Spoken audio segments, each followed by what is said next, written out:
ಯಾರು ಒಂದು ಜಾತಕದಲ್ಲಿ ವಾಗ್ನ ಯೋಗ ಇಲ್ವೋ ಅವ್ರು ಯಾವ ದೇವಸ್ಥಾನಕ್ಕೆ ಹೋಗಬೇಕು ಅನ್ನೋದು ಹೇಳ್ಕೊಡ್ತೀವಿ ನಿಮಗೆ ಇವತ್ತು. ಇವಾಗ ವಾಗ್ನಕ್ಕೆ ಅಧಿಪತಿ ಯಾರು? ಶುಕ್ರ. ಒಬ್ಬ ಜಾತಕದಲ್ಲಿ ಶುಕ್ರ ಸರಿ ಇಲ್ಲ ಅಂತ ಅಂದ್ಕೊಳ್ಳಿ, ಅವ್ರಿಗೆ ವಾಗ್ನ ಸೆಟ್ ಆಗಲ್ಲ. ಅಂಥವರು ಏನು ಮಾಡಬೇಕು ಅಂತಂದರೆ, ನೀವು ಅನ್ಕೋಬೋದು ಸರ್ ನಾನು ನೀಚ ಶುಕ್ರ ಇದೆ, ಗಾಡಿ ಇಟ್ಕೊಂಡಿದ್ದೀನಿ, ಓಡಿಸ್ತಾ ಇದ್ದೀನಿ ಅಂತಂದರೆ ಓಕೆ. ಆದ್ರೇನು ಅವರು ಜಾತಕದಲ್ಲಿ ನೀಚ ಶುಕ್ರ ಇರೋದ್ರಿಂದ ಏನೇ ಮಾಡಿದ್ರೂ ಕೊನೆಗೆ ಅದು ಮೈನಸಲ್ಲೇ ಇರುತ್ತೆ. ವಾಹನ ಅಧಿಪತಿ ಶುಕ್ರ, ಅವ್ರಿಗೆ ವಾಹನ ಯಾರು ಅಂತಂದರೆ ಪಕ್ಷಿಗಳಕ್ಕೆ ರಾಜ ಬಂದ್ಬಿಟ್ಟು ಗರುಡ ಅಲ್ವಾ.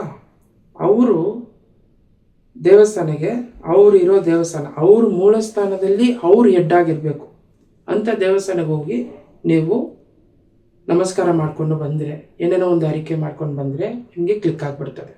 ಅಂಥ ದೇವಸ್ಥಾನ ಯಾವುದು ಅಂದರೆ, ಯಾಕೆ ಮೂಲ ಸ್ಥಾನದಲ್ಲಿ ಅವ್ರು ಹೆಡ್ಡಾಗಿರಬೇಕು ಅಂತ ನಾವು ಹೇಳ್ತೀವಿ ಅಂತಂದರೆ, ಈಗ ನೀವು ಒಂದು ಮನೆಯಲ್ಲಿ ನೀವು ಇದ್ದೀರಾ ಅಂತ ಅಂದ್ಕೊಳ್ಳಿ, ಆ ಮನೆಯಲ್ಲಿ ಯಾರು ಹೆಡ್ಡೋ ಅವ್ರು ಮತ್ತೆ ನಡೆಯೋದು, ಕರೆಕ್ಟ್ ಅಲ್ವಾ?